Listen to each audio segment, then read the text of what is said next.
keselamatan di perjalanan. Keselamatan di perjalanan adalah serangkaian upaya untuk melindungi diri sendiri dan orang lain dari resiko bahaya, cedera maupun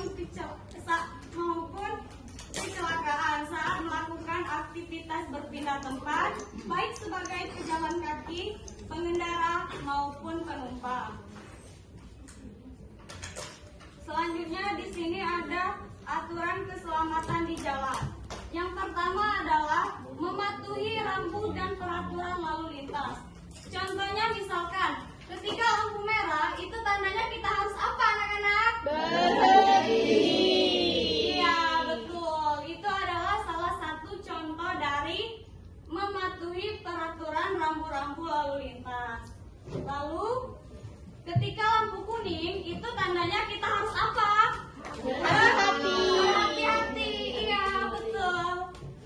Dan ketika lampu hijau itu tandanya kita harus berjalan. Oke, sudah pintar semua ya? Ya dong Bu. Lalu ikuti tanda arah dan memahami marka jalan. Yang kedua, menggunakan perlengkapan keselamatan. Contohnya, ketika kita hendak pergi mengendarai sepeda motor, itu kita harus menggunakan apa? Helm. Iya betul, karena helm adalah salah satu alat untuk menjaga keselamatan di perjalanan. Lalu, ketika kita hendak pergi mengemudi mobil, itu kita harus memakai apa? Sabuk atau sabuk pengaman. Dan untuk anak itu harus menggunakan kursi khusus atau karset. Lalu yang ketiga, selalu waspada. Tidak menggunakan ponsel saat berjalan atau berkendara. Karena apa? Karena itu dapat membahayakan diri kita sendiri dan orang yang berada di sekitar kita. Contohnya misalkan ketika lampu merah. Ketika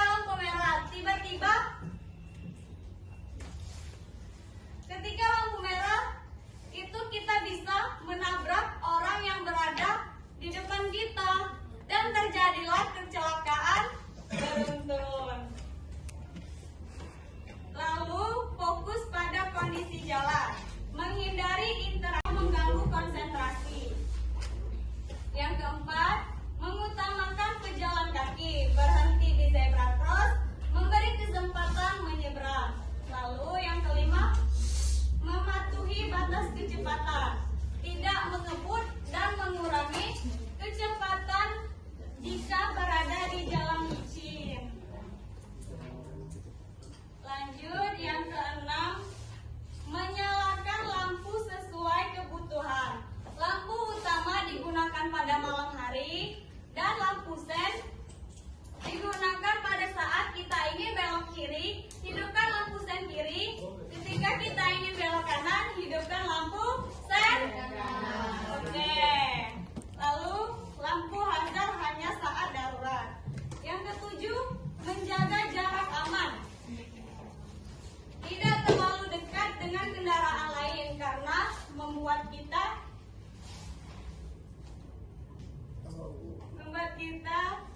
membuat bahaya pada diri kita sendiri dan orang lain.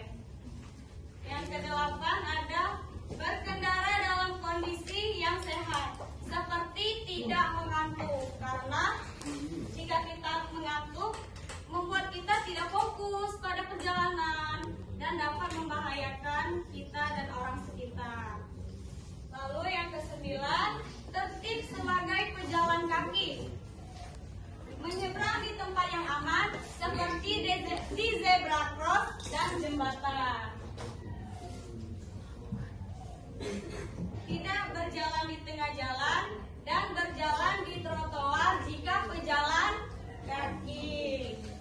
Yang ke-10, rawat kendaraan secara berkala seperti rem berfungsi, ban baik, dan lampu menyala. Oke anak-anak,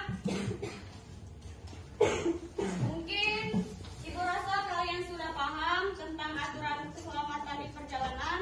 Sekarang Ibu akan memberikan kalian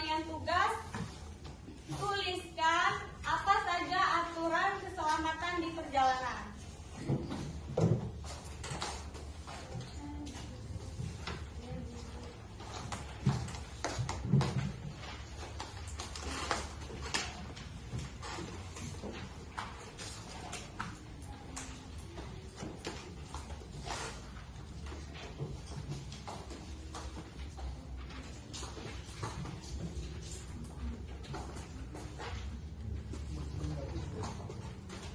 Yang sudah selesai boleh kumpul di depan ya.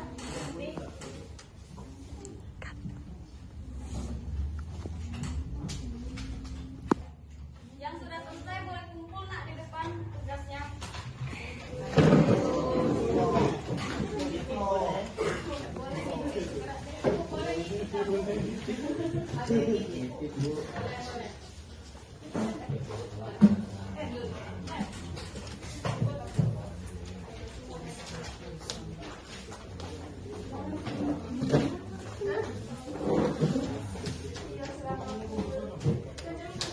Sudah dikumpul semua? Sudah, Bu. Oke. Selanjutnya Ibu akan menyimpulkan materi yang kita pelajari hari ini. Jadi, keselamatan di perjalanan merupakan hal yang sangat penting untuk melindungi diri sendiri dan orang lain dari resiko kecelakaan, cedera hingga kematian. Dengan mematuhi peraturan lalu lintas, menggunakan perlengkapan keselamatan serta bersikap waspada saat berada di jalan, kita dapat mengurangi angka kecelakaan dan menjaga kenyamanan bersama. Bukan hanya tanggung jawab pribadi, tetapi juga tanggung jawab sosial yang berdampak bagi seluruh pengguna jalan.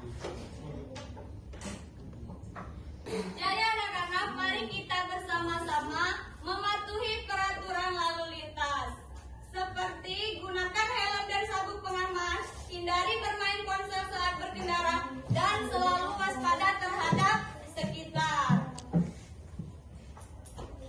Ingat, keselamatan adalah prioritas. Lebih baik mencegah daripada menyesal. Berkendara dengan aman, pulang dengan selamat. Oke anak-anak, mungkin sekian materi kita hari ini. Sebelum kita akhiri pembelajaran hari ini, alangkah baiknya kita berdoa terlebih dahulu. Berdoa, mulai. Oke, lanjutlah. Jadi